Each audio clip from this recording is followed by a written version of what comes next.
Hey guys, welcome to Raza classes. आज हम लोग एनसीईआरटी के बारे में बात करते हैं।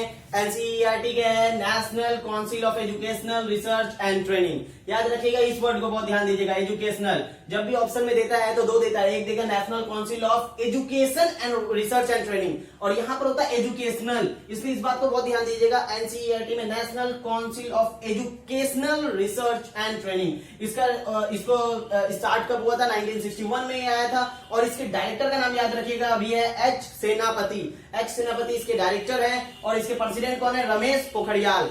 डायरेक्टर एच सेनापति, प्रेसिडेंट रमेश पोखरियाल। और इसका हेडक्वार्टर न्यू दिल्ली में, ये आपको पता ही होगा, हेडक्वार्टर इसका न्यू दिल्ली में है एनसीईआरटी का। याद दो चीज रखना बहुत जरूरी है। इसके डायरेक्टर का नाम, पिछले एग्जाम में डायरेक्टर का नाम यूजीसी का पूछा था, चेयरमैन का नाम पूछा था, तो शायद इस बार एनसीईआरटी के डायरेक्टर का नाम पूछ दे। उसके बाद हम लोग आते हैं यूजीसी पे। यूजीसी या यूनिवर्सिटी ग्रांट्स कमीशन, इसका जो स्टार्ट हुआ था वो हुआ था 28 दिसंबर 1953।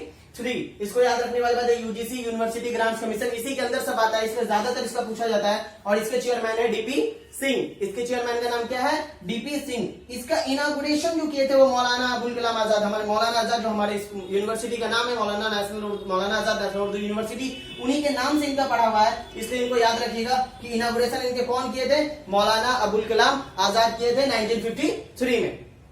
चलिए अब हम लोग बात करते हैं सीबीएसई पर। सीबीएसई का जो फुल फॉर्म होता है central board of secondary education. याद रखिएगा, central board of secondary and education, secondary education. और सीबीएसई का जो स्टेबलाइज हुआ था, ये बना था 1962 में। याद रखिएगा, सीबीएसई 1962 में। इसके बाद हम लोग न्यूपा की बात कर लेते हैं। न्यूपा का फुल फॉर्म है नेशनल यूनिवर्सिटी एजुकेशनल। देखिए यहाँ पर भी गौर करने बात ये है, एजुकेशनल है।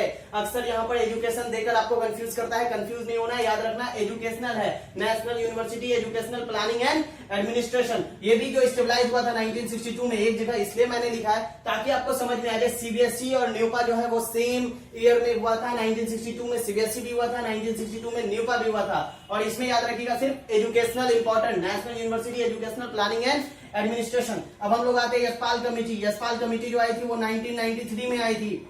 यशपाल कमेटी 1993 में आई थी, और ये सबसे इंपॉर्टेंट बात कही थी, लर्निंग विदाउट बर्डन। अक्सर क्वेश्चन आता है, 2017 में शायद क्वेश्चन है ये, लर्निंग विदाउट बर्डन किसने दिया था, किस कमेटी ने दिया था? तो लर्निंग विदाउट बर्डन है यशपाल कमेटी ने दिया था। इसमें एक और चीज कहा था कि प्रोग्राम ऑफ एक्शन पे भी सवाल है कि प्रोग्राम ऑफ एक्शन किसमें है? तो यशपाल कमेटी के अंदर है। इसमें एक और इंपॉर्टेंट बात है कि 130 का रेशियो, टीचर और स्टूडेंट के बीच में 130 का रेशियो होना चाहिए। मतलब एक टीचर पे मैक्सिमम 30 स्टूडेंट, एक क्लास में 30 स्टूडेंट ही मैक्सिमम आप रख सकते हैं। ये भी किसने कहा था? यशपाल कमेटी ही ने कहा था। इसके बाद हम लोग नैक पे आते हैं। नैक का होता है नेशनल असेसमेंट एक्रेडिटेशन काउंसिल।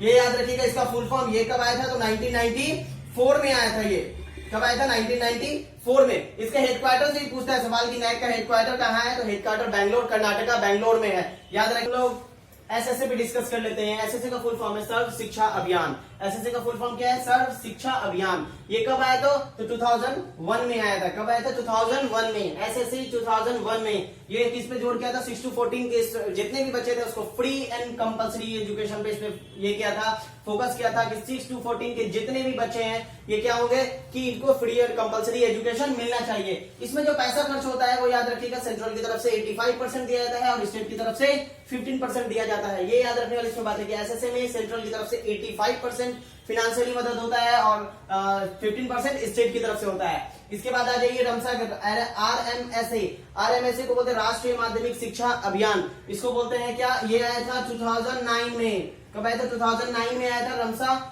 और इसका सेकेंडरी एजुकेशन पे इसका बहुत काम था। किस पे काम किया था ये? सेकेंडरी एजुकेशन पे।